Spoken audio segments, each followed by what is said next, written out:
you're here, probably still interested in it. So let's get in on why I don't think we should ever see another character like Dehya ever again in Genshin Impact. I mean, a character who has been obviously very lazily designed and stinks of them just kind of giving up on the character and read their notes and say, yeah, that's good enough. We don't really care that much. We're just going to maybe make some of our stuff Constellations, throw on the standard banner, and surprise, it's a good thing from our company. No, it's not. It's lazy. But before you hate click onto this video and then hate click the dislike button and then hate click leave a comment, I don't even know if you can do that. And we know that I am a little upset here because I actually drafted out some papers and notes to go over for the first time because I want to make sure I hit every single one of these things. However, there is a positive thing I will say about this character. I do like the attempt, at least, to come up with a new concept for a character that's sort of a bruiser character that can sort of heal your party in some weird way by absorbing the damage with her kit, healing herself back up, and then also providing some support. So we have a character conceptually that has the ability to absorb damage that your characters take to herself, right? This says damage mitigation, damage reduction. Honestly, this is not damage reduction, but we'll get to that in a minute. But core concept, we have a character that mitigates damage for your party, has the ability to apply off-field pyro, which is unique and is cool. But on top of those two more supportive aspects, she also wants to come in and do a bunch of damage with her field time on her elemental burst Leonine Bite. We also have another supportive aspect in her kit that gives you the Gold Forge form, which gives you the resistance to damage interruption. And so this conceptually seems like a kind of unique kit design for you there, a bruiser character that can do some damage, help you while she's off the field, also helps sustain your team a little bit. So let's talk about the damage reduction here. Mitigation, we have other characters that have done this in Genshin before. Xingqiu and Beidou are probably the two most notable mitigation sources, or most of the often used mitigation sources in Genshin Impact. This is not mitigation, this is damage redirection. You're just redirecting it. The way that you actually turn it into mitigation for your team is that she has the ability to heal every 20 seconds. Then it will turn into actual mitigation. The problem is if you take too much damage and you actually can't self-sustain the damage on Dehya herself, you're no longer mitigating damage, you're just straight redirecting it into your Dehya, and then guess what? Your Dehya's gone and she's not actually mitigating any damage at all. She's just redirecting it. She's just splitting it between two people. And even if you have the ability to actually make the damage 100% mitigated, she's still in that role of someone who mitigates damage only. She can only heal herself, she can't heal the party. Think of a character like Xingqiu. He's not a designated healer, he reduces damage and has a little bit of slight healing attached to rain swords, which is all well and good, but no one's gonna call Xingqiu a main healer or a main bruiser for your team. He never was. So that part of her kit in situations where it matters the most, where you're taking a ton of damage, is almost non-functioning. So let's talk about things that are awkward in Dehya's kit outside of the whole redirection aspect that doesn't do anything. Let's start with the elemental skill here, Molten Inferno. It's a skill that is supposed to be able to be a utility skill that allows you to apply pyro off the field, allows you to move the field, which is something I actually like a lot, by the way, as someone who's very dreadful of playing with Bennett, because I'll put the field down and every monster in Genshin Impact does this. Nowadays, we're like, oh yeah, So we have the elemental skill, and it's very similar to something like Albedo's. It doesn't have a very nice cooldown to duration though. Now I know we can pick it up, we can move it, which is something I really like, but the duration to the cooldown and the way that Leonine Bite picks it up and pauses it and then plays another animation to put it back down. Basically, even though this has a 12-second field duration and a 20-second cooldown, and you can pause it for what you would believe to be 4 seconds, but the joke is, by math, you can figure out that, well, you can get it to last the full 20-second cooldown because that's how long her animations are to play. So you can place the field here, and then you can also move the field, which will have an animation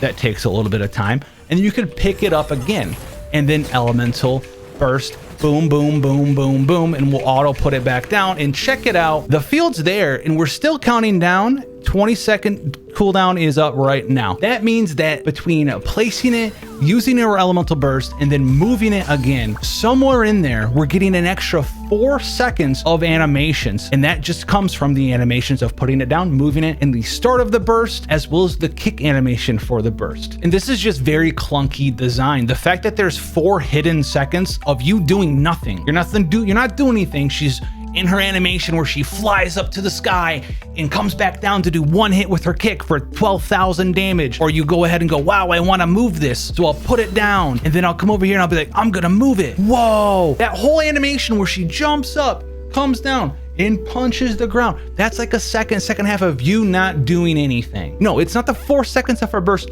There's 4 more seconds of you just kind of floating around the screen, doing no damage, proccing nothing off of your supports, not healing for anything, just sort of flowing there, just out in the air, being like, I'm super cool, look at me. And I'm not here to tell you that Dehya is bad because you're a min-maxer or whatever. That's actually pretty huge because, well, you have a cooldown of 20 seconds. You can use this skill 3 times a minute. And every single time you use this, you're gonna have 4 seconds of literally just animation. So you use it 3 times, you have 12 seconds of just you kind of floating in the screen, just kind of flying around. 20%, 12 seconds a minute of you just kind of floating around, which means that if you're trying to beat Abyss as a casual player, that means every minute you're in Abyss, 12 of those seconds is just Dehya being like, I can fly, I can move my circle. You're making the Abyss 20% harder just because she's in your party. So her normal internal cooldowns doesn't allow you to apply pyro fast enough as an off-field pyro character to be utilized with a ton of other different characters, right? We have the pyro aura here. Let's throw up Kea. Let's see how awesome we do it. We already have the cryo aura on, which means every single time we're damaging, we're actually melting with Dehya now and not melting with her actual carry character.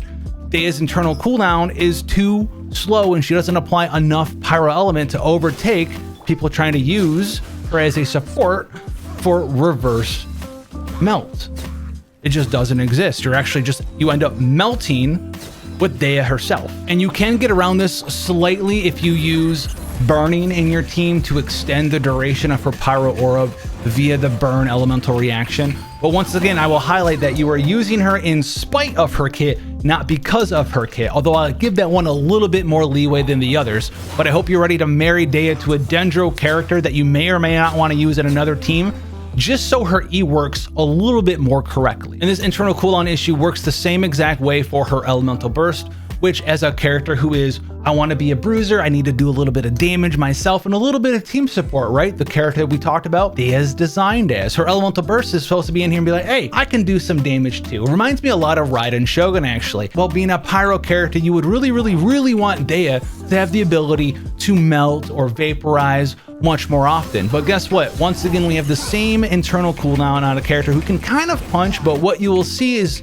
with the 2.5 second / 3 hit internal cooldown on applying an elemental reaction via pyro, Dehya can only elemental react 1 every 3 punches, which really sort of minimizes the damage that you can do with this character. Yes, you can use her with Mona, Kazuha, Bennett, and Dehya, 3 of the best ways to boost damage for any character in Genshin Impact, but I will point you back to the fact that you are using her in spite of her kit there, not because of her kit. I can take Xinyan, Mona, Bennett, and Kazuha, elemental imbue my Xinyan with a C6 Bennett, and just spin to win with a ton of damage as well with an R5 Redhorn Stone Thresher. Doesn't mean that Xinyan's amazing in every team combination. It means that I'm using her with Kazuha, Bennett, and Mona. Oh yeah, don't even get me started on all of the bugs with Dehya's elemental burst as well. There's a bajillion ways to cancel it. Like you can jump out of it, you can run into boxes. And no, that's not gonna get fixed. The fact that you can jump out of your own elemental burst, because people have asked already and we've been told it's a feature,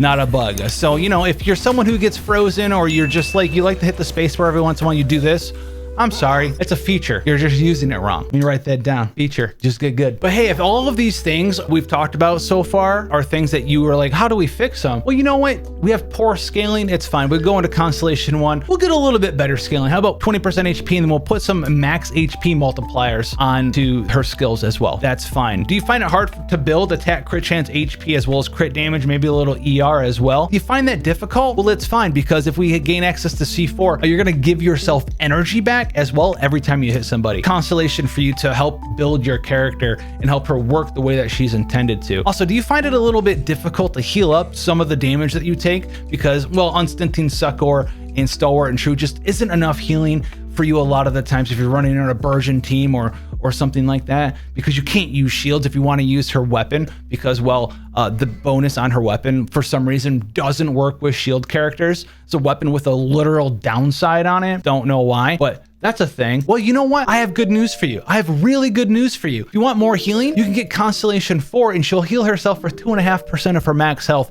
every time you punch somebody with Leonine Bite. So if there's problems with this character, don't worry, we also have solutions as well. You really not like the fact that unlike some characters like Albedo or Raiden Shogun, who has an elemental skill that either creates a field or some other way to apply elemental reactions to your party, you know, don't like the fact that this isn't a 100% field uptime technically because the field goes away and all this other stuff. If you want to have 100% uptime, don't worry, there's a Constellation for that. We can get Constellation 2 that extends it by 6 seconds.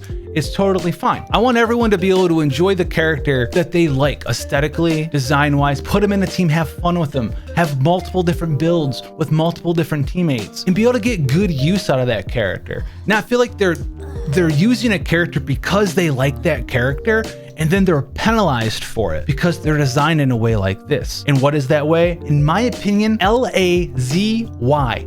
Lazy design. I hate it. I hate it more than anything. I don't want to hear about XYZ character could fix her in the future because that is a whole other problem where we're selling characters that have incomplete kits because they're designed to work with characters that you might not ever get, which is something that is an entirely different video I could make on because I disagree with that. The fact that she's on the standard banner is not a good argument for me either. That doesn't make up for the lazy design. In fact, the reason that she's on the standard banner, I would argue, is because she's lazily designed and they've decided to look like the good guys and go, hey, you know what? We'll throw you a bone. Get her on the standard banner. No harm done here, right, guys? And then the last one here, Genshin's not hard, so it doesn't matter. I understand Genshin's not hard. The only thing to do that's hard in the game is the Abyss.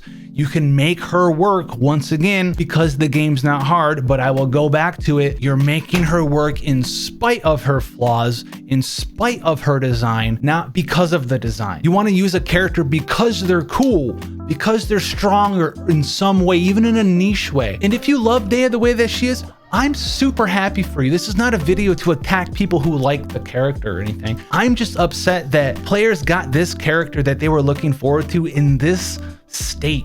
We haven't seen characters with abilities that look like they were just stripped out of their base kit and thrown in as a couple constellations. You know what we'll do? We'll take a couple things out of our kit. HP scaling, C1. A little bit of selfie and put that on to C4. How do we do the field duration elemental skill thing? You know what? We'll make it a little bit shorter, throw it on to C2. People are gonna get mad about this. What about putting her on the standard banner? And now you have a standard banner character that wants to have constellations, so she works like a C0 character that we've been used to for the last year and a half. And if you made it this far and you've seen this face before, come on, join us up here, hit the like button, share it with a friend as well. And I'll see you guys in the next one. Take care, guys.